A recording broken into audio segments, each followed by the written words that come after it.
আপনারা দেখছেন final exposure, সবার সাথে সত্যের পক্ষে। পরিকল্পনা মতো গুসকরা পুরসভার পক্ষ থেকে গুসকরা মহাবিদ্যালয় চত্বর পরিচ্ছন্নতায় মেতে ওঠে পুরসভার সাফাই কর্মীরা। ভিতরের আগাছা পরিষ্কার করার পাশাপাশি জল নিকাশি নালাগুলি পরিষ্কার করা হয়। একই সঙ্গে মহাবিদ্যালয়ের ভিতরের চারপাশে ব্লিচিং পাউডার ছড়িয়ে দেওয়া হয়।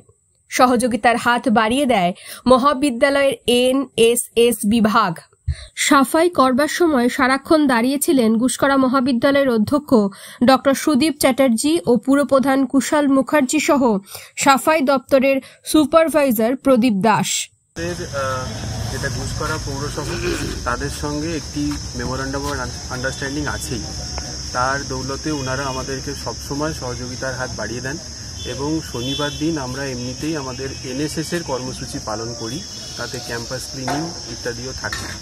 সেই উপলক্ষে ওনারা ভলেন্টিয়ারলি আমাদেরকে এবারে সহযোগিতা করছেন, যেহেতু এখন আমাদের কলেজের ছাত্র সংখ্যা একটু কম রয়েছে এবং একটা পরীক্ষাও চলছে। সেই হিসাবে আমাদের ভলেন্টিয়ারের সংখ্যা কম থাকায় পৌরসভা থেকে আমাদেরকে সাহায্য করা হচ্ছে। ক্যাম্পাস ক্লিনিংয়ের আজকের যে এনএসএসের উদ্যোগ, সেখানে ওনারাও আমাদের সঙ্গে যুক্ত হয়েছেন এবং ক্যাম্পাস ক্লিনিং তার সাথে সাথে ব্লিচিং পাউডার ওনারা আমাদেরকে ভলেন্টিয়ারলি দিয়েছেন।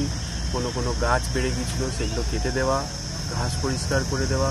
তাছাড়া বর্ষার আগে আমাদের এখানে নালিতে জল যাওয়া এবং আটকে যাওয়ার একটা সমস্যা থাকেই, যার ফলে কলেজে একটা ওয়াটার লগিং হয়। সেখান থেকে বাঁচার জন্য আগাম সতর্কতা বাবদ সেটা পরিষ্কার করা, এই সবকটা কর্মসূচি ওনারা আমাদেরকে আজকে সহযোগিতা করছেন। এবং আমাদের একটা স্পেশাল প্রোগ্রাম আমরা নিয়েছি। সরকারি office, college, primary school, high school, সরকারি যে সকল অফিসগুলো আছে এগুলোকে পরিষ্কার পরিচ্ছন্ন করা। এই সামনে বর্ষা আসছে, বর্ষার আগে যদি আমরা এরকম টোটাল ব্যবস্থাটাকে ক্লিন রাখতে পারি। গত বছরে আমাদের একটা অভিজ্ঞতা আছে, গত বছরের অভিজ্ঞতা থেকে আমরা এই শিক্ষাটাকে পেয়েছি। যাই হোক, ড্রেনগুলোকে যদি আজকেও আপনারা গেলে দেখতে পাবেন স্টেশন টু বাস স্ট্যান্ড, ওই জায়গায় যে হাই ড্রেনটা আছে, মোটামুটি কী বলে 10 টলি ময়লা গতকাল থেকে আজ পর্যন্ত আমরা তুললাম।